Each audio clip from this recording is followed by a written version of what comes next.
Sabe aquela linha que separa o herói do vilão? Pois é, em Júlio César, de Shakespeare, essa linha é quase invisível. A gente vai mergulhar fundo nessa história para entender essa mistura explosiva de ambição, honra e traição que pegou fogo na Roma Antiga. Olha, isso aqui vai muito além de uma simples história de assassinato, tá? É quase uma investigação sobre o que acontece quando o medo de um tirano leva a um plano sangrento. E fica a pergunta, né? O que é mais perigoso? Um líder com poder absoluto ou as pessoas que resolvem matá-lo em nome da liberdade? Ok, então vamos lá. O cenário é o seguinte: as ruas de Roma estão em festa. Júlio César acabou de voltar, vitorioso, depois de derrotar Pompeu, seu grande rival.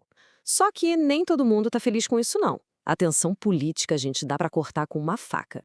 E aqui a gente já vê a hipocrisia da galera escancarada. Um político da época, o tribuno Marulo, chega e dá uma bronca em todo mundo. Ele lembra: ué, outro dia mesmo vocês estavam aqui, esperando o dia todo para ver o Pompeu passar. Agora estão jogando flores pro cara que venceu derramando o sangue do Pompeu. A lição aqui é bem clara, né? A lealdade do povo muda de lado como o vento. E é esse terreno instável que abre caminho para a conspiração. E bem no meio dessa festa toda, desse barulho, surge uma voz. Do nada. Um vidente grita um aviso para César. Uma frase que virou uma das mais famosas da literatura. E esse é só o primeiro de vários sinais sinistros que vão aparecer. E a reação do César? Pura arrogância. Ele simplesmente ignora o aviso, chama o cara de sonhador e segue em frente. Essa atitude mostra o quanto ele se achava acima de tudo e de todos, até mesmo do destino. E olha, essa falha de caráter vai ser crucial para a queda dele. Claro que essa marra toda do César não passa batido. Quanto mais popular ele fica, maior o medo de que ele se torne um rei, um ditador. E é aí que entra em cena o Cássio. Ele é o cérebro por trás de tudo, e ele sabe que, para a conspiração dar certo, ele precisa de alguém de peso, um nome respeitado, o nobre Bruto. E o Cássio começa a manipular o Bruto de um jeito, nossa, sutil e genial. Ele chega pro Bruto e lembra de uma história, um dia em que o César quase se afogou no rio Tibre e ficou gritando por ajuda. Quer dizer, ele está mostrando que o César não é um deus, nada disso. É só um homem fraco, mortal, vulnerável como qualquer um. Depois de mostrar a fraqueza do César, Cássio ataca direto no orgulho e na honra do Bruto. Ele joga no ar. Por que o nome César tem que soar melhor que Bruto? Ele lembra o Bruto que um antepassado dele foi quem expulsou os reis de Roma. Basicamente, ele está dizendo: cara, tá no seu sangue, é sua obrigação lutar contra um tirano. E aí, para fechar com chave de ouro a manipulação, o Cássio apela para a mentira. Ele forja umas cartas com letras diferentes, se passando por cidadãos romanos preocupados, todos pedindo para o Bruto salvar a República. É uma lição forte, né? A inveja, o ressentimento pessoal, quando se disfarçam de bem comum, podem estragar até as intenções mais nobres. A coisa fica tão tensa que a atenção sai da política e contamina o sobrenatural. Sério, na noite antes do assassinato, parece que até o céu está gritando que algo terrível vai acontecer. O clima em Roma é de puro pavor, de que o caos está prestes a estourar. Tem um dos conspiradores, o Casca, que descreve a noite em pânico. Ele fala de coisas bizarras. Um escravo com a mão pegando fogo, mas sem se queimar. Um leão andando tranquilamente pelo Capitólio. Pessoas feitas de fogo andando na rua. É como se o mundo natural tivesse virado de ponta cabeça, um espelho perfeito da bagunça política que está para acontecer. E os avisos não param por aí, chegam até dentro da casa do César. A esposa dele, a Calpurnia, acorda apavorada depois de um pesadelo horrível. Ela sonhou que a estátua do César era tipo uma fonte, jorrando sangue, e um monte de romanos sorridentes iam lá e lavavam as mãos nesse sangue. Uma visão, nossa, profética e bem assustadora. A Calpurnia, claro, vê isso como um sinal de morte e implora para o César não sair de casa.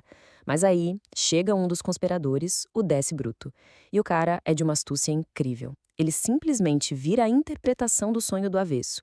Convence o César de que o sonho é bom, que significa que Roma vai receber um sangue novo dele.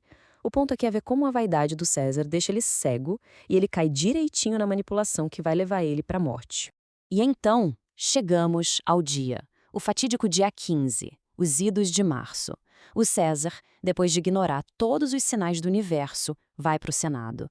E ele está cercado justamente pelos homens que planejaram a morte dele, mas que estão ali, agindo como se fossem seus melhores amigos.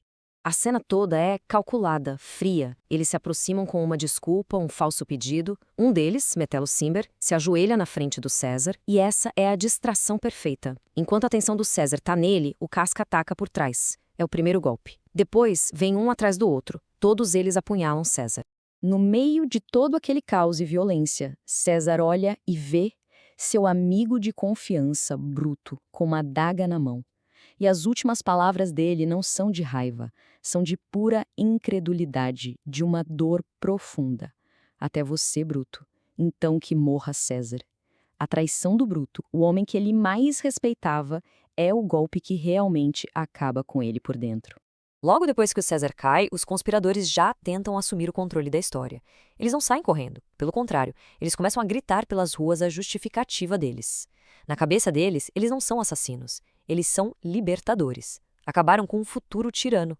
Só que gritar liberdade não traz a paz que eles imaginavam. Longe disso. O que vem a seguir é pânico, é confusão, é incerteza. O ato deles acabou criando um vácuo de poder gigantesco e muito, muito perigoso. E aí, acontece uma cena simbólica e bem chocante. O Bruto chama os outros e fala para eles se abaixarem e sujarem as mãos e as espadas no sangue do César. É um jeito de assumir publicamente o que fizeram, sabe? De transformar um assassinato num tipo de ritual, de purificação de Roma. Nesse momento, uma figura importantíssima chega, Marco Antônio, o braço direito do César. Os conspiradores ficam com o pé atrás, mas ele se aproxima e, para surpresa de todo mundo, aperta a mão ensanguentada de cada um deles. Ninguém ali consegue sacar qual é a dele. Ele está se rendendo?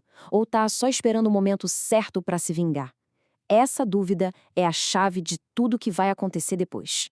E tudo isso nos leva a uma grande questão, né? Ao matar um homem para, supostamente, evitar uma tirania, será que os conspiradores realmente libertaram Roma? Ou será que eles só abriram a porta para um caos muito maior, para uma guerra civil ainda mais sangrenta? Porque o ponto principal é exatamente esse. A morte do César não é o final da história. É só o começo. É o que dá o pontapé inicial para tudo. A segunda parte da peça vai mostrar justamente as consequências devastadoras desse ato e vai provar que derramar sangue, mesmo que seja pelas razões que parecem mais nobres, quase nunca é o caminho para a paz.